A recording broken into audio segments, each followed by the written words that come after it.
Hello, everyone, and welcome to the Optimism's Peak podcast.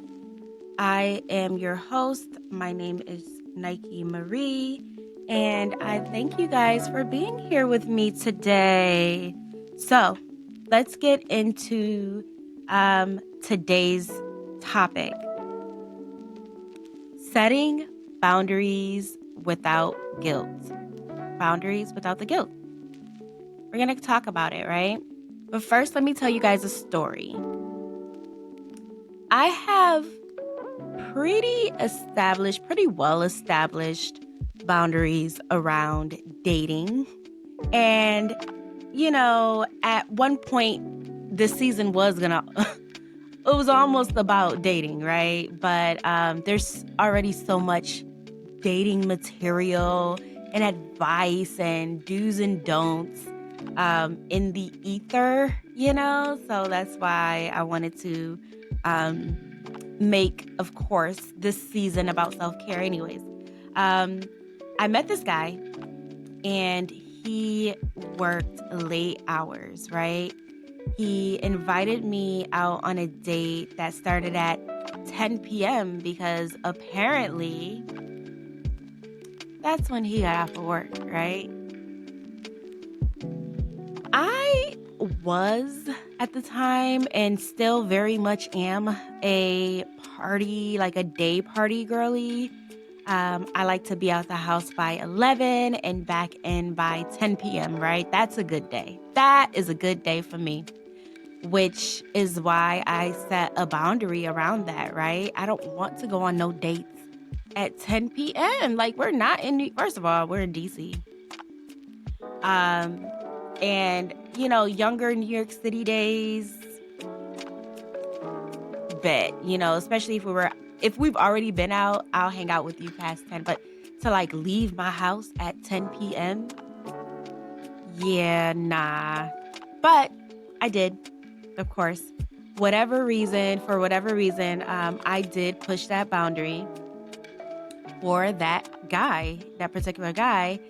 And it was the first of countless boundaries I either pushed aside or completely done away with for him. We can see where this is going.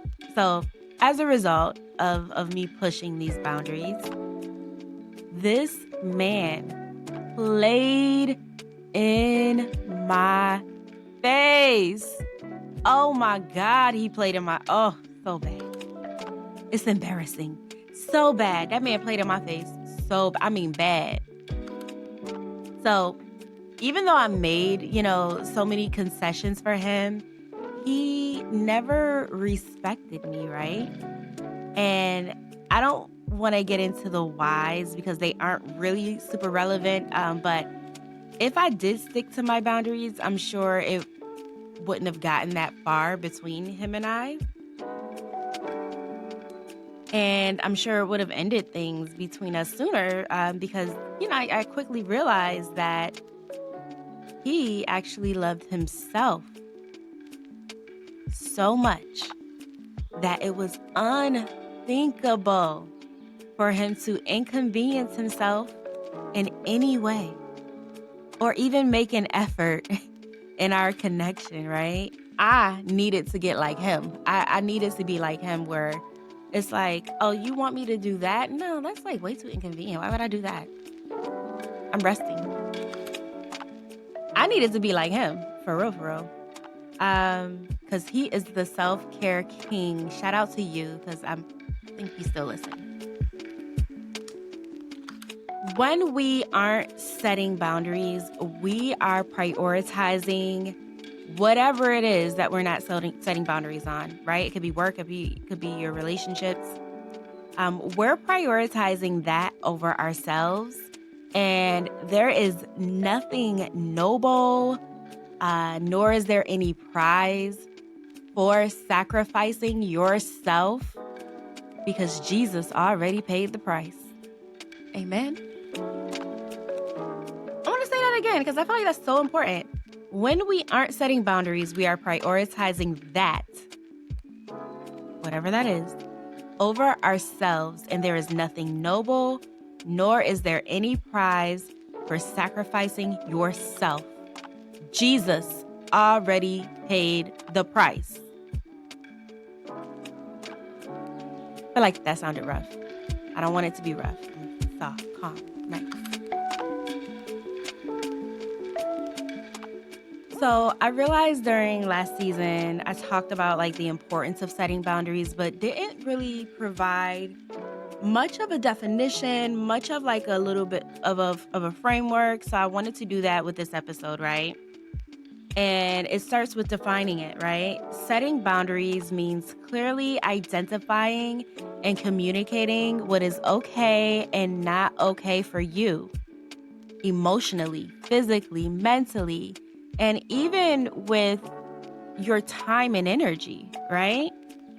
Boundaries are the limits you set to protect your well being and maintain healthy relationships.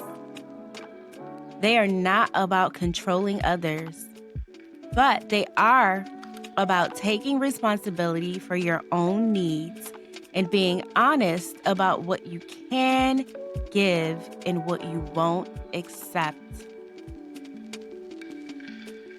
Think of boundaries as a fence around your home, right? Not a wall to shut people out, but a fence, right? A way to define your space so that relationships can grow with respect, clarity, and mutual understanding.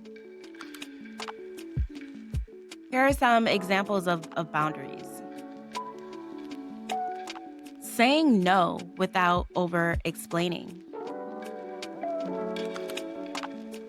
Taking time out for yourself without guilt. Asking not to be spoken to in a disrespectful tone.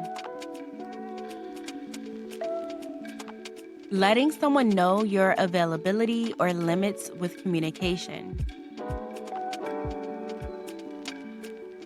So, to kind of sum it up, setting boundaries is a form of self-respect. They're necessary. It's how you teach others how to treat you, right? And how to honor your own needs, which is so important. The truth is that boundaries aren't selfish. Again, they're super necessary.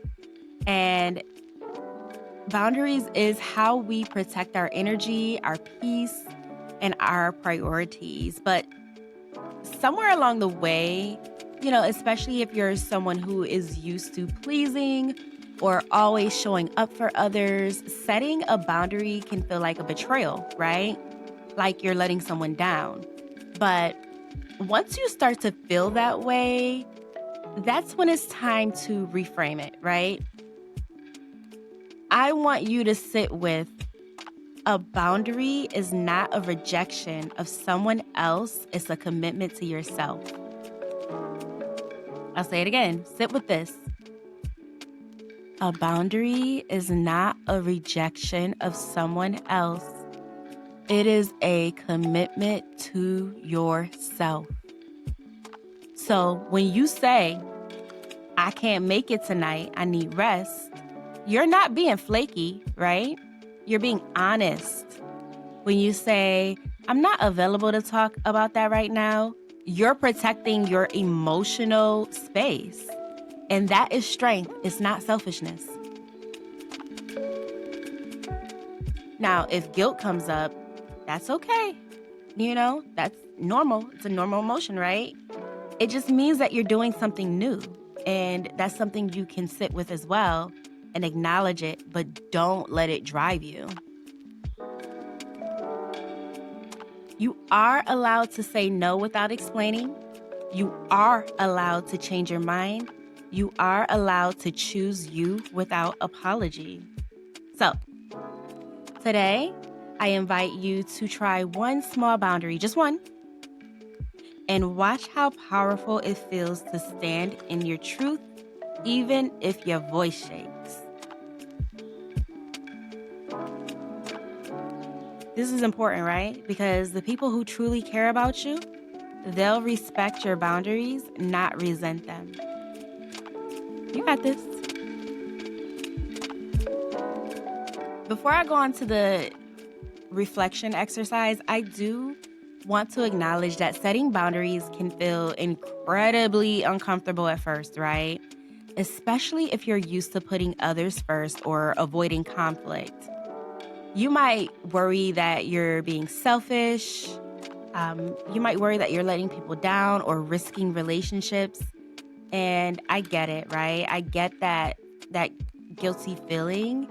Um, and the guilty feeling often shows up when you're choosing yourself in ways you haven't chosen yourself before. But I want y'all to remember this. Feeling guilty doesn't mean you're doing something wrong. It often just means that you're doing something new. And growth almost always comes with a little discomfort.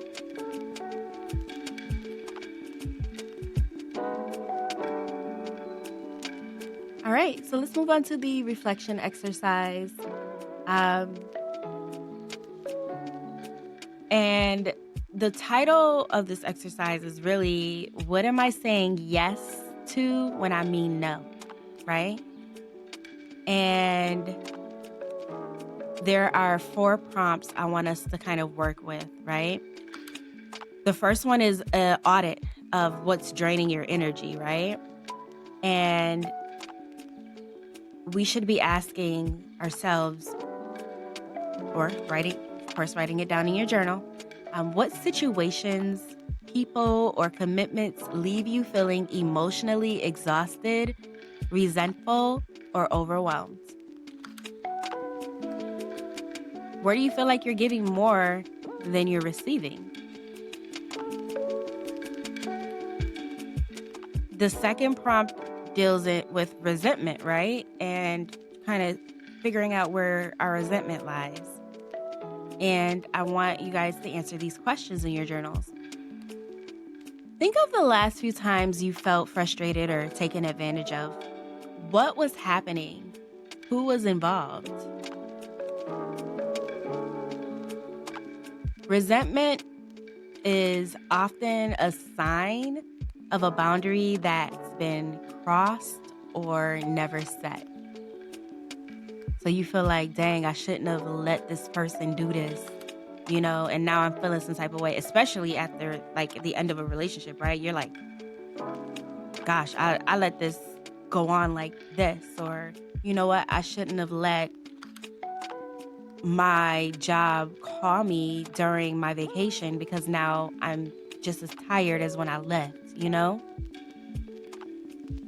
Should have put them on silent, So that's what really resentment is. The third is should versus want, right? List a few things you said yes to recently, and for each one, ask yourself, did I want to do this or did I feel like I should do it? Notice the difference, okay? That's where the boundary may be needed. The last is silence versus advocacy, right? Is there a conversation, you've been avoiding because you don't want to rock the boat or make someone uncomfortable? What would you say if you weren't afraid of their reaction?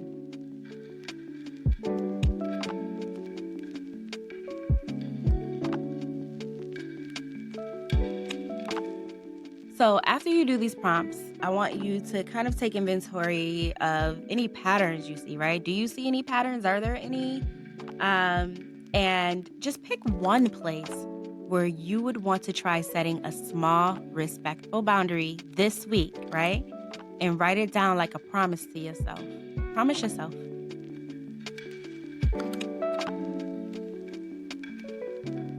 All right, guys, you know where to find me. Optimism's Peak Podcast on Instagram, YouTube, and TikTok. Thank you so much for listening today. I hope you have a good week. Thanks for listening to Optimism's Peak. I'd love to hear some of your stories. Please tag me, all of the good stuff. Write a note, send a message, I will look at it. Have a good week. Thanks for listening to Optimism's Peak. Hope you guys are a little bit more optimistic after hearing this episode. Enjoy your day.